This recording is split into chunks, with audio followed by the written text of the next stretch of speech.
So on this International Women's Day 2023, I'm so pleased that we have such an excellent collective of women's voices within our school who are all researching and engaging with the broad and inclusive themes of gender equality and sustainable development. So this year's International Women's Day's theme is embracing equity. So equality refers to equal opportunity and suggests that the same levels of support are required for all people, regardless of the difference or opportunity. On the other hand, equity goes a step further and reminds us that we are individuals and need varying levels of support to achieve goals. So gender equity isn't just good for business, the environment needs it too. So for example, just picking a couple of examples, possibly related to women, combined with family planning, girls' education could avoid almost 70 gigatons of carbon emissions by 2050 and has been identified as one of the top 3 solutions to climate change. But I think we need to also think that any investment in gender equity is also an investment in Earth's future. So we can't save the planet without women. Thank you this morning to Libby, pointed out that of the 17 UN Sustainable Development Goals, Goal 5 is gender equality. And it is also notable that the focus of sustainable development is far broader than just the environment. It's also about ensuring a strong, healthy, and just society. So thanks to Helen for that this morning as well. So gender equality, we also need embracing of equity. So I hope today our audience will enjoy and be part of this ongoing conversation and action that will push together with us for equity. This is not like a lecture. We're having a discussion, so please feel free to put up your hand or put a question in the chat, and we will address them as they come along. Okay, so before we start, let's have a brief introduction from each panel member. Because of the screens, I'll just use my screen if that's okay. So I see Helen first. Oh, guys, don't move. Helen, if you can just introduce yourself briefly, and then I'll go around the room. Yeah. Okay. I'm Helen Lawton-Smith. I'm Professor of Entrepreneurship in the Department of Management at Birkbeck.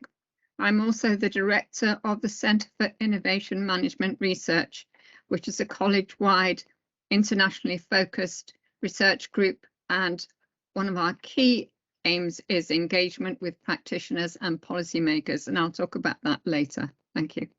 Thanks, Helen. Wendy. Oh, that mute button. Oh, hi, everybody. My name is Wendy Hine, and I'm a senior lecturer in the Department of Management in marketing. And I look specifically at, within marketing and consumption and consumer research, I look at gender and feminisms, and often with a transformative edge, or transformative view. So gender rights, gender justice, DEI or EDI, depending on where you live in the globe. I think there's different people who look at diversity, inclusion, and exclusion, and inclusivity and equity in different ways. So all of these looking at more transformative, in a transformative way. And often how men and masculinities feature in advancing equity. And also marketing and consumption, I approach in a much more transdisciplinary way. So it's not just about sort of responsible gender advertising or a representation of women in the media, but also access and equitable access to healthcare markets or care markets generally, access to clean water and clean air, and that sounds very basic, but it's actually often not the case, as Pam already pointed out. So yeah, so that's where marketing is much bigger than sort of the 4 Ps or the 7 Ps. Yeah. I wouldn't dare talk about those now. Thank you, Wendy. Yuracha.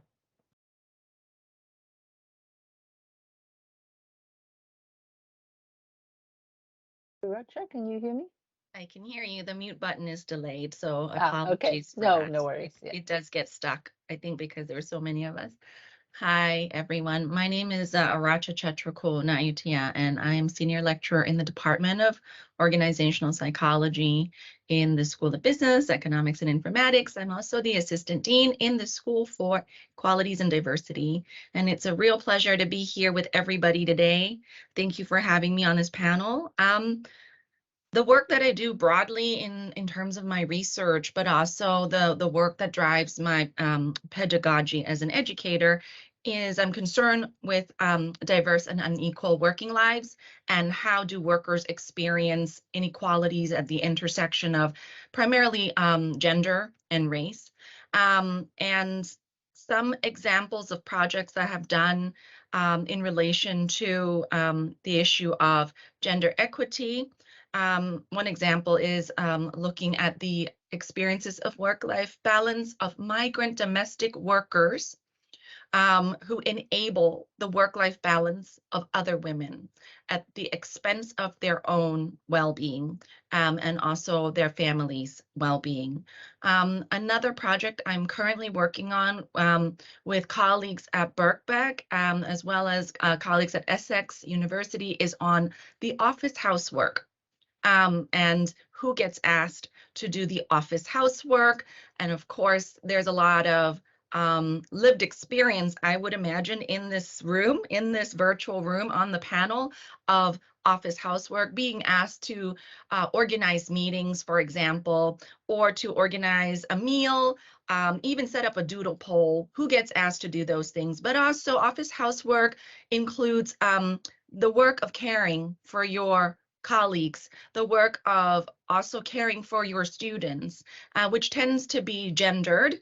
And in organizations and institutions tend to see this work in gendered ways. So yeah, those are some of the things that I'm involved with at the moment. Thanks.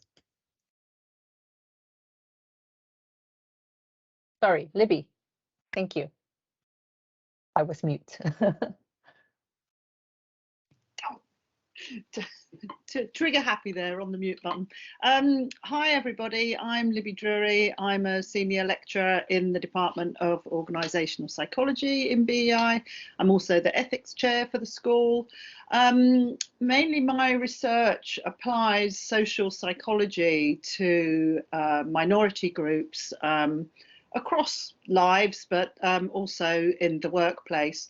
And so far, the work that I've conducted and published and I'm working on at the moment focuses on older workers and on women, or on the two combined.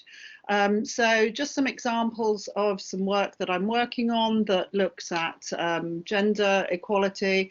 So I'm looking at how women, and I believe in those UN goals for sustainability they were talking about, and I think Pam, you made mention towards ensuring that women are in positions of governance, so that we can balance out this kind of gender parity at the top of organisations globally. So yeah, my research looks at the expectations that we have of women and the stereotypes that we have around women's abilities compared to men's, and how the expectations and social norms around women don't fit with what we expect of successful, decisive and dynamic leaders. So we're expecting women to be more caring and nurturing. So what happens in the workplace when women behave in more decisive ways, that behavior that we might accept more from a man but not from a woman? So the same behavior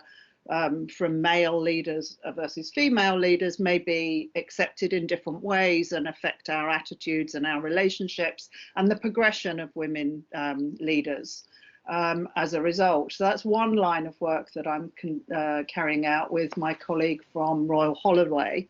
There's some more research with my colleagues from the Kent Business School and in the psychology department at the University of Kent, looking at role models. So how do we inspire young women to become female leaders? and yes, it's much more complicated than just presenting somebody that we think is inspiring. So we're currently working on a paper looking at how female leader role models sort of contest and disrupt our notions of stereotypes of women. So the fact that they may be they're in male roles through being in positions of leadership, but also perhaps in male industries, and how and when these work. So there's some very interesting research which shows that if the aspiring role model that you're exposed to is too elite compared to the level that you're at, that they actually become a threat and then have a negative impact. So lots of organisations promote role models, but it's really important for them to understand the pitfalls of when this process can backfire. And then finally, I just wanted to mention some really interesting work that I've just started with my PhD student, Shireen Walker. I don't know if Shireen is here today. I know she also has other work commitments, so she may be involved with those. But we're looking at how expectations of motherhood can affect prejudice towards and the experiences of, so discrimination experienced by older child-free working women. So we very much think about, and understandably, you know, the situation of women as mothers in the workplace, but we must remember that there, you know, women come in many types in the workplace, and understanding how expectations around mothering or backlash against not being a mother affects older women in the workplace. So yes, thank you very much. That's what I do. I think we don't have enough time for all these really interesting discussions. Okay, thank you, Libby. Tinghua. Okay, I'm unmute myself. Hi, everyone. Yeah, my name is Tinghua Yu. I'm a lecturer in economics, and my research mainly focusing on development and political economy. My current research agenda looks at how gender norms shapes economic political environment, and also how political economic environment shapes gender norm itself. And besides my research, I'm also a director of MSc in politics, philosophy, and economics at the economics department. And I'm also a member in BEI's Equality and Diversity Committee. Very nice to meet all of you guys. Thank you so much. Nicola. Thank you, Pam. Hopefully you can hear me okay. Hello, everybody, and I'm definitely honoured to be here, part of the panel for International Women's Day. My name is Nicola Bentham. I am a graduate teaching assistant within the Department of Organisational Psychology and a PhD researcher in organisational psychology. Just very briefly, in terms of the research area that I'm looking at the concept of the ideal worker, specifically within the non-profit sector, which after a period of time and some research seems to have become quite professionalised in its practices and processes, almost emulating that of the for-profit sector. But I'm looking at how this process of organisational change is impacting specifically ethnic minority females. So I'm looking at tensions and technologies of inclusion, how that's working perhaps for or against ethnic minority females, which statistics show are the least represented workers in the sector. Through a process of critical discourse analysis, I'm also looking to see not just what the challenges may be, but also what could potentially be done through an emancipatory perspective to improve representation in the sector for that particular section of workers. So thank you for inviting me for the panel today. Thank you for coming forward.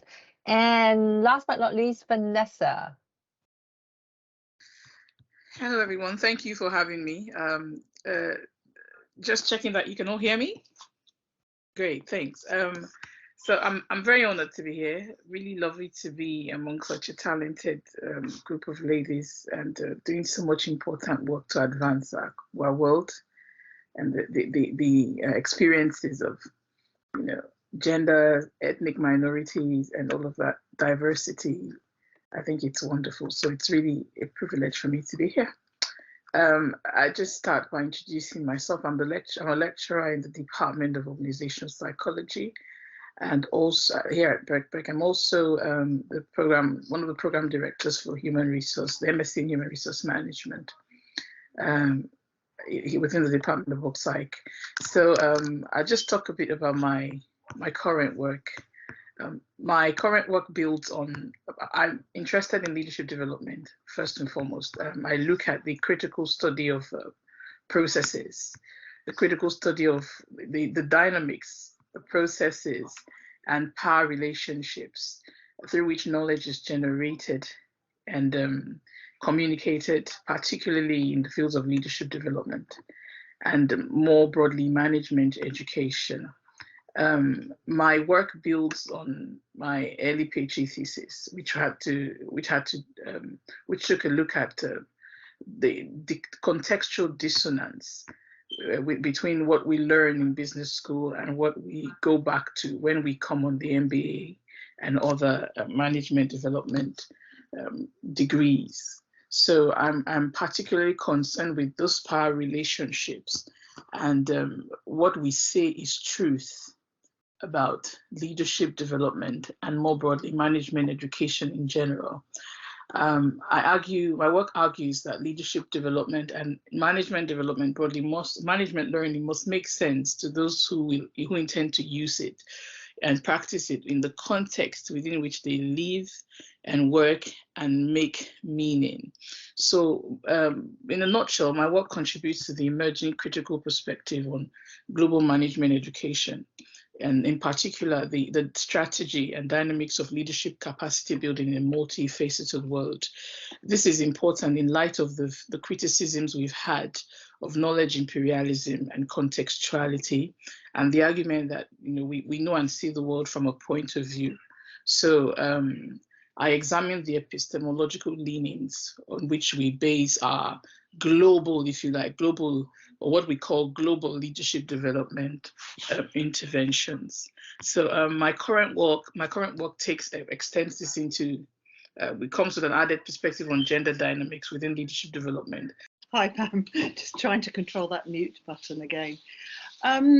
Yes, so I suppose I think of my work in two areas of practices, so organisational practices for HR departments or sectors more widely, in terms of there are and also governments. I did an internship during my PhD at the department, as it was called then, of Business Innovation and Skills, and on women on the Women on Boards policy that they had at the time. And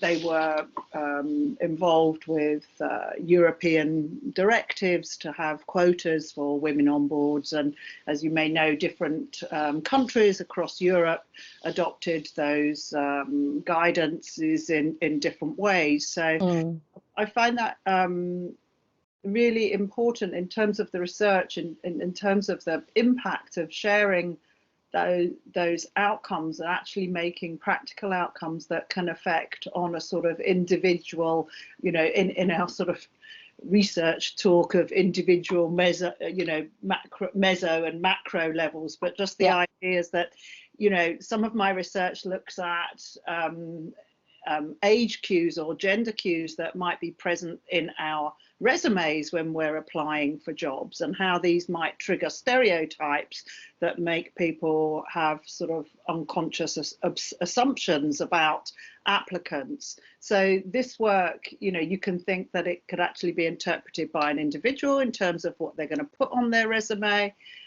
It can be interpreted by organizations in terms of how the HR processes they have about the characteristics they ask for in job applications, but then also, on a higher level to do with laws and regulations for countries about what personal information is allowed to be asked for of dates, etc. So I always try to challenge myself with finding some impact at those different levels. Interesting. Wendy, any thoughts? Yeah, so I wasn't quite sure whether you were asking how our work relates to equity or to sustainability because of the theme of equity, or if it's just generally how it relates to practice and policy. So let me just talk about all of this because I guess one of the things that we are trying to do, and I always say I would like to say we, because I'm part of a group of amazing scholars. There's rarely an I, there's an I in the we, but it's generally we. We are trying to still showcase within our wider sort of transdisciplinary field how and that gender matters, and gender in obviously again the wider sense of the word, intersectionality, etc.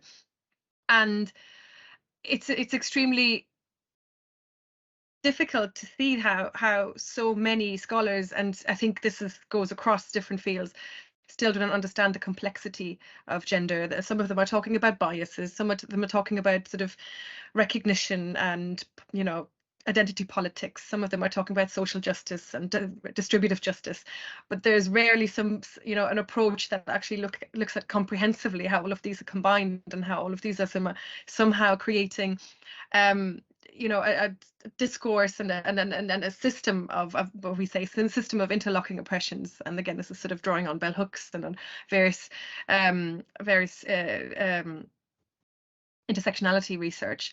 And I think it's those systems and the power dynamics that also Vanessa was drawing on that are just still not understood, and they're still not addressed. So in many ways, an awful lot of practice and policy sort of just touches the tip of the iceberg and does sort of quick sort of band-aids over bullet holes, but very, very rarely is there is there an approach and a sort of advocacy in a much more complex and holistic way. And that's what our research is looking to develop, is a sort of conceptual basis for this towards looking at gender and intersectionality issues in much more comprehensively, and then also looking at ways of putting this into practice and establishing policy. And then when I say in practice, so that some of our researchers and colleagues are looking at more how this relates and translates into gender representations in media and advertising. And then there's some of us who are looking at how this translates into specific markets, for example, responsible tourism. One of our co-researchers has looked at sort of translating this into sex tourism and gender justice within sort of responsible tourism.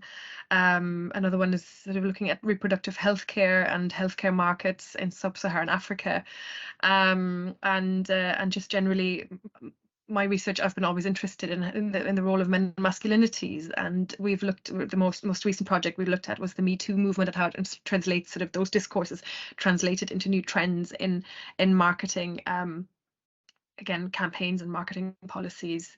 But when I say gender matters, I think the more important thing is that it's always really, really tricky to keep those gender perspectives on the table, and to make sure that those maintain within sort of the policy frame.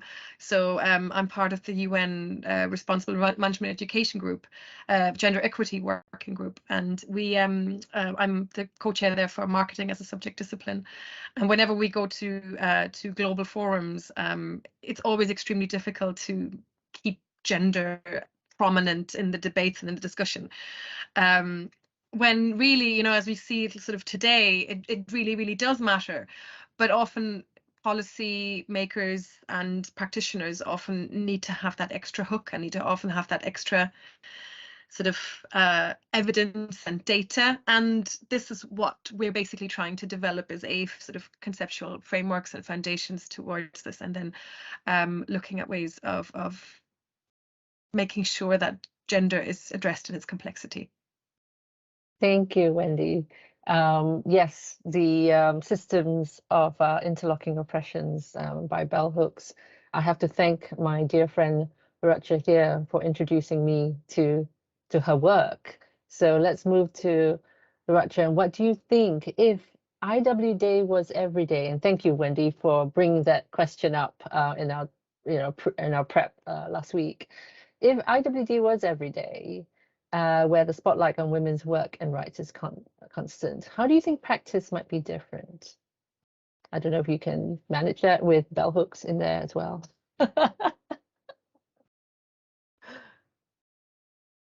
gonna unmute. Yeah. Okay, so would you mind repeating that question again?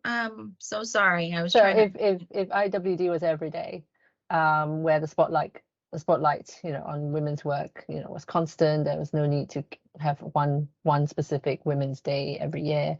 How do you think practice might be different? Sure. Or Okay. how do you think people, or what practical changes do you think will take place? What practical changes would take place? I think if International Women's Day was every day, and indeed we don't need a single day in the year to mark it anymore, it would be a sign that actually the dominant patriarchal system that oppresses not just women, but the majority of us within, patriarchal, heteronormative, capitalist society, it would mean that actually the ways in which we relate with one another would be in a very kind of open, truly open and inclusive space. And that's really important when we talk about the issue of sustainability and equity, because you cannot have those things without the issue of justice, right? Justice is at the heart of when we talk about making something sustainable. I mean, if otherwise it would be sustainable for whom, if not for everybody? So I would say, if we don't need International Women's Day anymore, then policy and practice would really embrace the complexity of intersectional lived experience of all people, of all workers. That is difficult to do. And I think that's why a lot of the time when we talk about policy and practice, there's a lot of emphasis on hard evidence, hard data. What does that actually mean?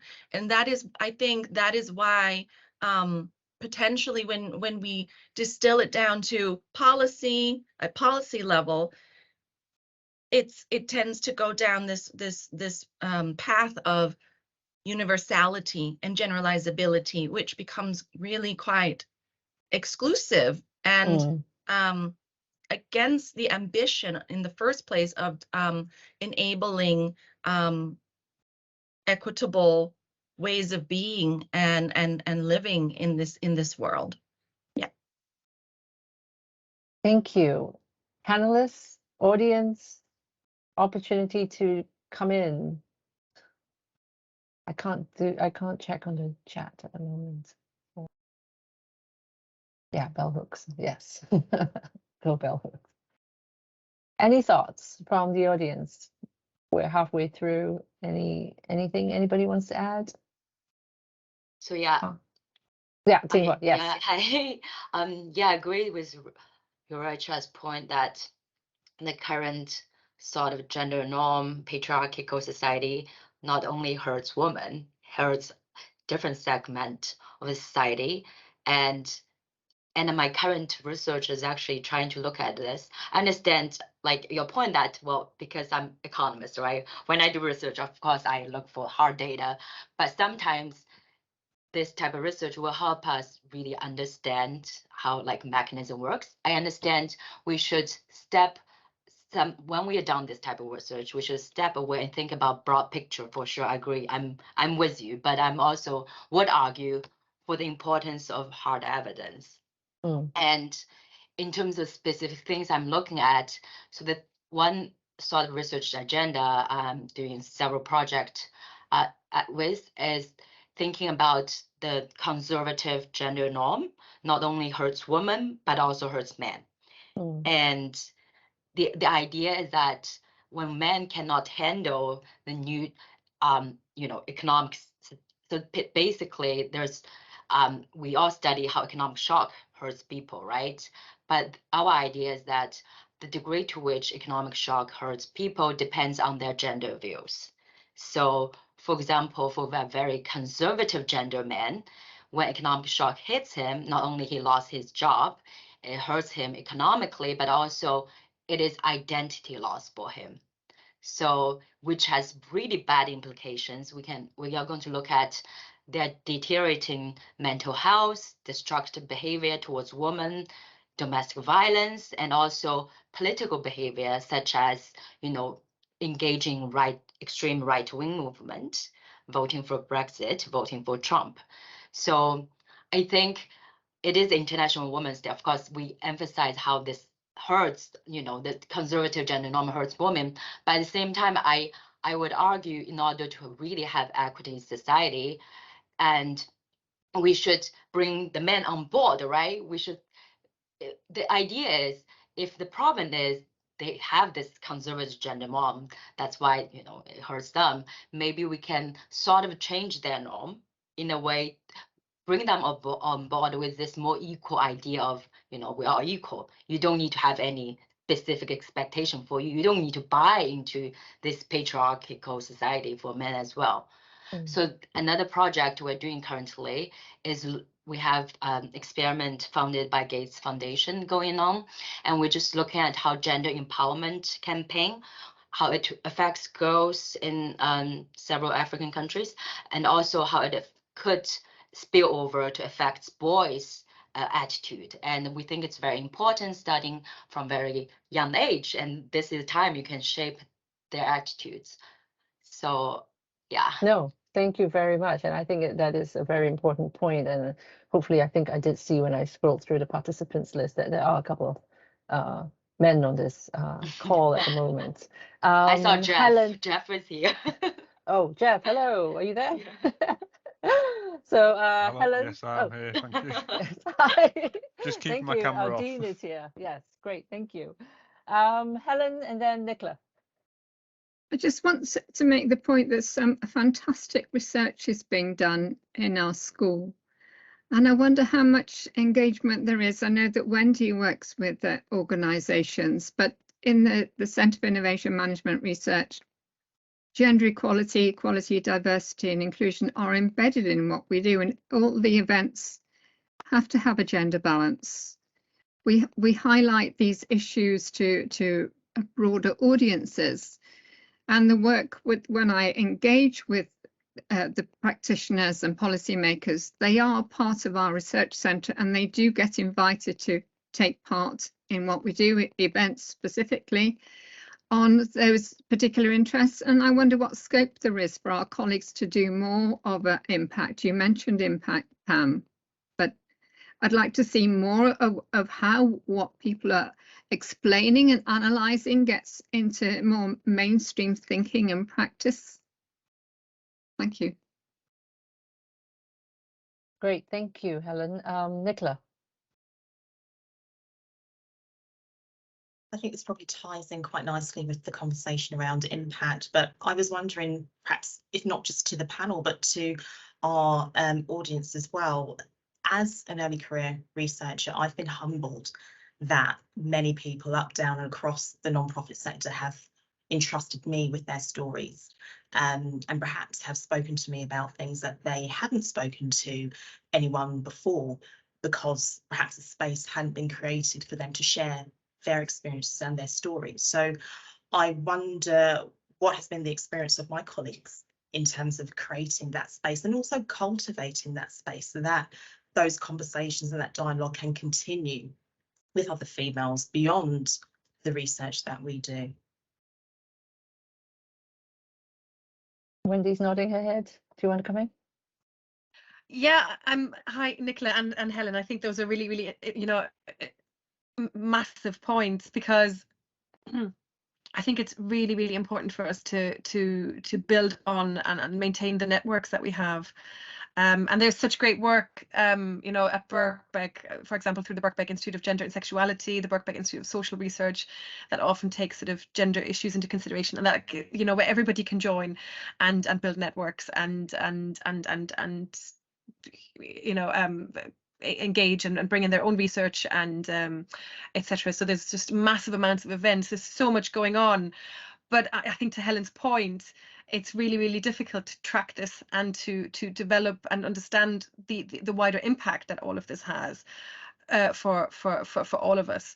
And it's I think it's a massive issue, especially because, again, the complexities of gender means that you cannot just understand one cog is changed, how that has ripple effects into so many different things. So it's just so difficult to follow all of this.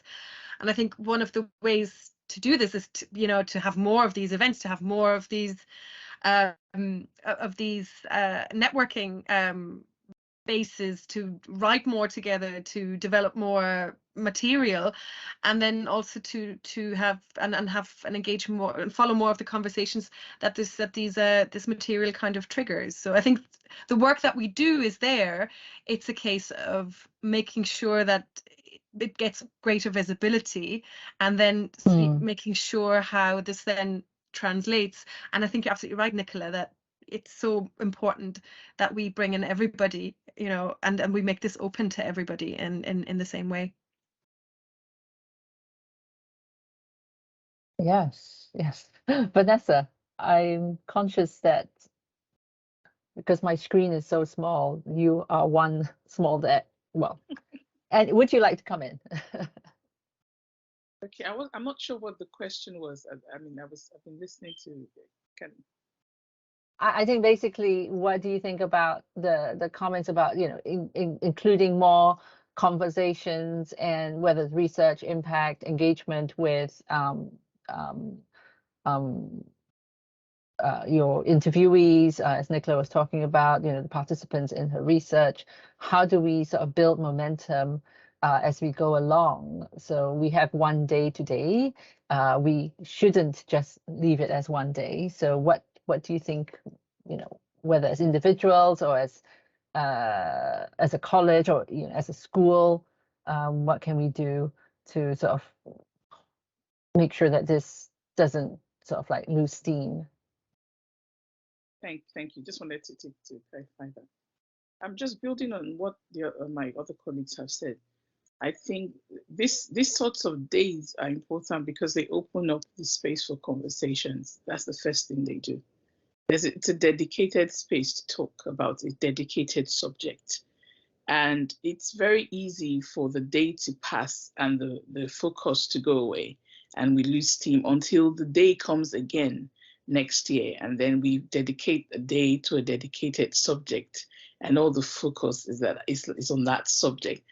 And what happens is that when we lose that steam, we lose that momentum, you will find, if anything, that it becomes like a vicious cycle. We come back to the same spot where we were last year. And then there's really not much to build on because all the momentum has dissipated already. And so we have to begin again to build more momentum to be able to drive going forward. So it's much like also what happened with all the anti-racist struggle. We had the Floyd incident, then we had the Floydian revolution, and then everything went down. And then are we waiting for something to happen again? And then everyone goes, oh. So I think one way to address that is keep the discussion ongoing. It's not just one day to talk about this subject in a year. Oh no. There has to be, we have to be a lot more intentional about this and how we approach it in our, and this has to feed into not just our roundtables like we're doing now. It has to find its way into what we teach. It has to find its way into what we talk about. It has to find its way into our agenda and meetings, and sometimes into our AOBs. It has to find its way into our day-to-day discursive spaces. Otherwise, we risk losing the thread ends of that conversation, and we come back again to that day in a year where we dedicate that day to that subject, and it becomes a thing in our calendars and nothing much more. So it has to be we have to be a lot more intentional, and that the way to be intentional is ingraining and grafting these causes into our day-to-day. Not just, I mean, it goes beyond having dedicated spaces. I'm talking about day-to-day living, where it becomes a part of the organizational consciousness. It becomes a part of the organizational subconsciousness, because I mean, it has to be intentional, then it's in our consciousness, and then eventually as we practice these things, it gets to seep into the organizational subconscious. And from there, remember Shine's diagram of organizational culture? It seeps into our subconscious. Then it begins to manifests itself in our day-to-day organizational behavior, if you know what I mean, because it somehow seeps from consciousness to subconscious, and then it begins to manifest over the, at the tip of the iceberg. But until we begin to intentionally put this into our consciousness first, the organizational consciousness first, and then it will seep on its own organically by default into our subconscious. We will continue coming back to that day in the year where we have that conversation, and then we go away and another 12 calendar months, and we come back and all the steam is gone, and we have to start the grind all over again. So it becomes a vicious, like a hamster on a wheel. So that's my these are my thoughts. Okay, so no pressure there, but Libby's got her hand up, but we'll come to you, Libby, in a sec. I just wanted to read a couple of messages on the chat, which totally agree, I think, with what Vanessa just said. Every year around the world, there are discussions about gender equality, equity, and apparently after the day, women seem to go to sleep. My suggestion is that all of this talk gets to policymakers and rules are enacted to make gender equality, make sure it's attained. How can we make that happen? And anybody wants to take that question? How do we make things happen? Helen, you make things happen? Yeah, we make things happen by working with other people. We identify who the groups are that with the expertise, because you can't do it alone. And researchers by themselves, they can do analysis, but they can't solve problems because that's not their job. The way to address these issues is to identify the people with the necessary expertise and have dialogues with them and then institute actions. I think the expectations on academics are perhaps too high, that we are problem solvers. Maybe we are in some context, but we are analysts basically, and we do interact with other people to make sure that things get more visible and identify ways in which policy practice can change. Great, and I think that's what Yuracha just pinged in the chat. Remember that this problem needs all stakeholders. In organizations, this means investing in the change through proper resourcing and not just in women to women leadership development programs. Yeah, exactly. Yes, quite. I will read the next message in a second when Libby, do you want to come in? Yeah, it was only a follow-up comment to what Vanessa was talking about. And I recognise from my perspective as a social psychologist that what you're talking about is changing the norms within the organisation, Vanessa. So the idea of having something in your consciousness that eventually seeps into the subconscious, so that this is where our expectations and our, we're affecting the norms of how gender is addressed within our organisation and developing those practices. I think it has to be really intentional, and we have to understand that in the wider understanding of how we appreciate individuals from whatever groups they come from. I think that's very important, that really to attain some equity, we have to apply that to all groups and not just to women. So that was just my follow-up comment. Great, thank you, Libby. Statement here. I work for a charity. What have you found that we need to do to improve the experience of ethnic minority women in this sector? Anybody on the panel wants to take this? Nicola, was that part of your? I'm happy to dive in really quickly. Sure. Yeah, absolutely. Definitely a collegiate response. So a collective effort needs to be approached. From the research that I've done, it very much probably depends upon what role you have in the organisation as to who should lead that collective effort and who's deemed as holding the responsibility for that. So that's been a very eye-opening piece. So doesn't present itself as a simple answer, but it definitely presents itself as an opportunity for that dialogue to continue. and hopefully that's what will happen. So apologies that probably isn't as succinct as you might like, Susie. Apologies. Thanks, Nicola. Helen, you work with charities as well. Have you done research in that, or have I mistaken? Some of the networks which support disabled and ethnically diverse entrepreneurs are charities, but they're not charities in the sense I think this questioner is asking. But I agree with Nicola, it's a collaborative approach, is identifying what the specific issues are and then identifying who the conversations need to be with to address those particular issues. Thank you.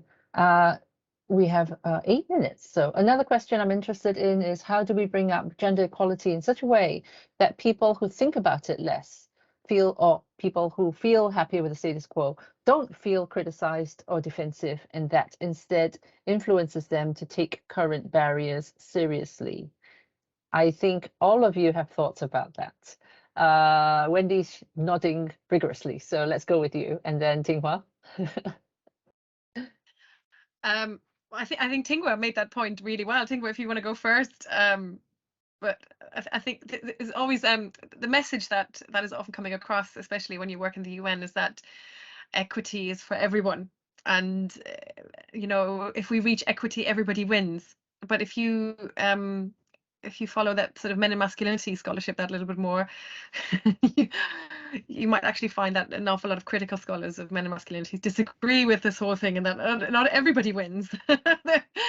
And questions around power and who has power, and obviously the threat of power being taken away means no, not everybody wins. And the fact that we live in probably, as Iracha said as well, sort of extreme capitalism, the height of capitalism, and the most sort of unequitable world as we know it in terms of resources and how they're being allocated. The most wealthy people, could sponsor the rest of the planet. What was this? I think Oxfam always produces these lovely snippets of data where we see how the wealth of the globe is sort of massively unequally distributed. So of course, if we take away and redistribute this wealth, then some people will lose. And it's important that they do lose. And but maybe that is also a point of bringing this to the table and actually making sure that the struggle towards greater equity is something that more people understand, because it's not just about women, and it's not just about women's sort of and feminisms and bra burning and all of these ancient ideas as to what this is about, but it is about fundamental material justices, and that also translates to sustainability and a right to and access to clean water and clean air and access to fundamental human rights. These are issues that need to be talked about today as much as every other day, and that way I think it's important, and that way is, I think, a way to bring gender and equity issues and keep them on the table and to get everybody around and to talk about them. But yeah, Tinghua, you've got lots of things to say about this, I'm sure. Well, yeah, no, I agree with Wendy. It's a lot of struggle is power struggle, but there, on the other hand, there's some struggle does not necessarily need to be power struggle. And maybe we start from there to make people feel, less criticized. Like I mentioned my research thinking about how conservative gender norms hurts men. The idea is that you don't need to follow this conservative gender norms. It is what society expecting from you, but you don't need to fulfill that expectation. And like coming from a sort of aspect, understanding their situation, how they are suffered, that's how you bring the other party into the table, right? To have a productive conversation. And also, again, I would saying like evidence really helped. Like if we gather evidence, and I think it is our job to, to create impacts in the sense that we advertise, make people aware of how men could be hurt from conservative gender norms, and from the point of understanding them, then maybe it's a good way to start the conversation. Great, thank you. And I think there was a comment on the chat about bringing men into the conversations. And I think, as you know, Tinghua has stated, and you know, colleagues across the roundtable have also said that you know it is not about talking amongst women, but it's also about bringing them into the conversations. All right, we have 4 minutes. We thought we'd end with a very short sharing amongst anybody wants to shout out about a woman who's inspired you as a personally, career, or both. Who wants to go first? Vanessa. Thank you very much. For me, one name comes to mind, and that's the current Director General of the World Trade Center, Ngozi Okonjo-Iweala. Is a woman who inspires me greatly, a living example, because I see her as I don't want to say having it all. I wonder how she does it. I mean, she's successful, you know, in her against all odds. You know, she comes from your regular everyday family. You know, she's Nigerian by birth. And so, as you know, most African societies are patriarchal, you know, as a few other places in the world, as most other places. And then she's been able to come through all of that to rise to be the first African and the first woman to head the World Trade Center as DG, and after 25 years, distinguished career in the World Bank. I mean, I mean, she's also, I don't know how she does it, but she's also a mother to 4 children. And it's because I understand, I mean, originally I'm Nigerian myself, so I understand the kind of context in which she grew up, and I know what the challenges within that society. So she's someone I admire quite a bit, because I have a sense of the unique complexities in that area that she must have had to surmount. I mean, of course, parents were academics, but that also helped. But, yeah. Thank you. Thank you. Nicola, if you want to share. Yeah, absolutely. Thank you so much, Pam. I would say on a professional level, I would definitely say some of the great writers and researchers that I've grown up with, being the daughter of a family who came from Commonwealth Caribbean islands. We were always scrambling to record in the dark wee hours of the morning from BBC Two Caribbean poetry and things that were sometimes not really on at mainstream time. So Grace Nichols, John is a great Guyanese poet. And there are many others that I'm really whose work I really enjoy. I would say on a personal level, it would have to be those amazing women from my family. For some reason, we have grown up in a very matriarchal manner. And through that, I see incredible degrees of strength, courage, and resilience. So yeah, that's my story. Thank you. Thank you, Nicola. There's a hands up. I'm so slow, I can't see the... who was that? Adeniki? Did I mispronounce? I'm so sorry. Adenike? My name is Adenike. Adenike, sorry. Yes. Hi. It's a pleasure to be amongst this excellent and brilliant mind that are women. And happy International Women's Day to everyone. I'm a Women Liberation Officer from Bournemouth University, United Kingdom. And I think I have learned a lot from most of you that I've shared. Sorry, I came into the meeting a bit late because we had some radio program and I was kind of hosting. So, but I would just like to say that one of the greatest challenges that I face is trying to bridge a gap of women supporting women. And that is one of the most important things. If we want to grow as a woman, we need to work together. We need to learn to work with ourselves, understand ourselves, because we are women and we understand ourselves even more than the men, because there's some things that happen to women that it's only a woman that can understand exactly how you feel. So, and that is what I look forward to seeing. Dr. Vanessa has already mentioned Dr. Kunjiwala. I literally listened to her live program today. I was glued to it till I finished, and she's just one of my inspiring women. And the simplicity to which she talk about how she has come this far and how to build a women's network, it's really phenomenal. And I look forward to us having different mentorship on campuses and supporting women projects, female projects, and seeing how possible. I listened to how Pam was saying, how is it possible for us to have Women Internationals Day every day? I wish we could do that, you know. So, but I believe that if we build a strong network of women supporting women, women promoting women, women celebrating women's achievements, I know it's a way that we can get up there and we would not be pulled down. Thank you so much for inviting me for this roundtable talk.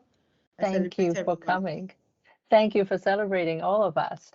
We're running a little bit over time, but if the rest of the panelists would like to give a shout out about their woman who inspires them, please do. Libby, if you want. Wendy, my mom. Okay, yes, definitely. And you, mom of more than two. I know. Thank you. Libby. From a professional position, Professor Michelle Ryan, I find really love her. inspiring. Yes. We were honoured to have her come and speak a few years ago about her research, looking at the glass cliff, but just her continual development of equality for women and for all groups. And you know, now she's working in a really applied context in Australia. So yeah, I find her super inspiring. Thank you, Libby. Racha? Oh, Tinghua, why don't you share your one, and then you can go. Oh no, she's going. Okay, sorry. Racha.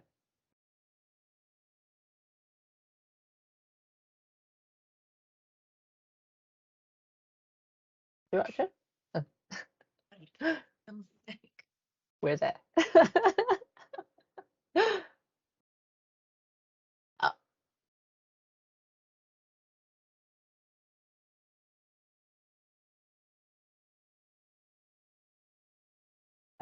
Someone, James, I know I'm not a panelist, but a few women who've inspired my mom, my wife, Jacinda Ardern, and Kate Blanchett. Great. Helen Ann Marcuson, a US urban planner, a brilliant academic, wonderful supporter of junior scholars. Excellent. That's great. You're actually, are you unmuted? Yes, you're unmuted now. Okay, you can hear me? Yes. All right, because from my screen it says I'm still on mute. But thank you for letting me just add to this discussion on role models. I thought about this, and I think they're individuals I could name, but since I'm all about building solidarity and collectivization, I just basically want to say that first of all, this being in this space with everyone here, with the panel members, and also with the audience members who have engaged with us and given an hour of your time to come and listen to us and share your thoughts with us, I find that very inspiring. And I really want to acknowledge, like, we cannot do this alone, as Helen has said. You know, this work would be impossible for one person to lead the way. I think it is about building that connection and making sure that we uplift each other, and so we're standing on shoulders of giants. There are so many amazing feminist scholars and activists out there, too many to name. So I'm just very happy to be here with all of you and to spend this 1 hour with you all. So thanks.